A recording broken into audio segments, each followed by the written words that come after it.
Hello, Eagles. How is everybody doing? I hope you're well. It's Keroy here. Today I'm reading to you Windows to the Soul.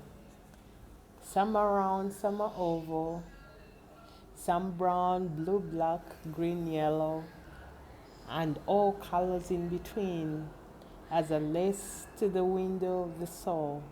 We look at them all day. We see, yet we don't see. We see what we can't perceive.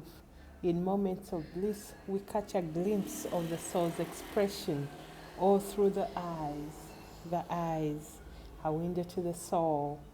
A world so vast we can't comprehend. A world of happiness, sadness, grief, joy, all hidden inside. A world of unfolding mysteries, telling tales of the past, present, and future. Through the eyes, love is expressed, tenderness is held in regard, bliss is felt.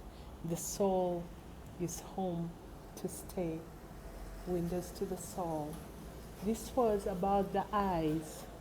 You know that saying, the eyes are the windows to the soul? When you go in depth, it's like, what do we see? Do we really see what we think we've seen?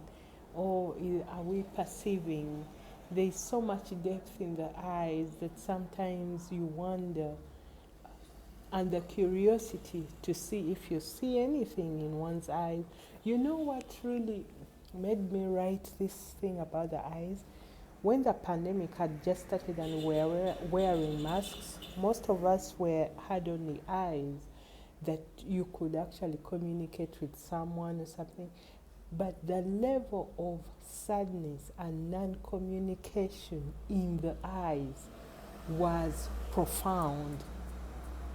People, you would go to like a supermarket and people looked like zombies, like out of this world.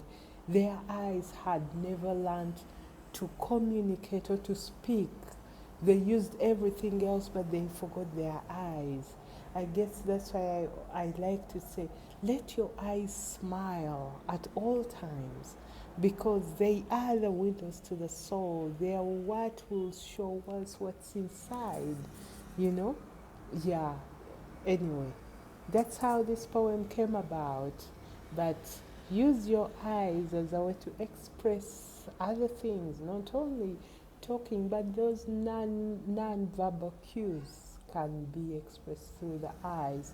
Otherwise, that's why sometimes you look at some people and you can see all the sadness in the eyes, or the joy in the eyes, or the charm and the whatever they've got. But anyway, that was the poem about the eyes. Let your eyes smile. Talk to you soon. Bye.